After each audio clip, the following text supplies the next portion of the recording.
दादी को दुनिया में वापस बुलाने वाला सारिम खुद दुनिया से चला गया। नॉर्थ कराची में लापता होने वाले बच्चे की वीडियो सोशल मीडिया पर वायरल हो गई। आखिरी वीडियो में सारिम दुआ मांग रहा था कि उसकी दादी वापस आ जाएं।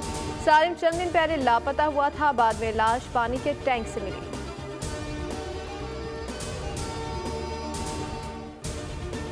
हमारी तो कोशिश रहती है किसी तरह से एम्प्लॉई एंगेजमेंट जो है वो बरकरार रहे, तो उस सिलसिले में मुख्तलिफ स्पोर्टिंग इवेंट्स हम उनका अहतमाम करते हैं विद इन दी ऑर्गेनाइजेशन। तो ये एक बैडमिंटन का टूर्नामेंट हमने ऑर्गेनाइज़ किया है, तो अच्छे गेम्स देखने को मिल रहे हैं, लोग खुश हो रहे हैं और टीम बिल्डिंग इससे इम्प्रूव होती है कंपनी की। जी, डेवो एक्सप्रेस की पहली inter departmental badminton championship head of supply chain department के फहीम बरलास ने मेल सिंगल्स बैडमिंटन चैंपियनशिप जीत ली। फहीम बरलास ने फाइनल में CEO Daewoo express Faisal Siddiqui को शिकस्त दी। फहीम बरलास ने बेस्ट ऑफ 3 में 2-0 से कामयाबी समेटी।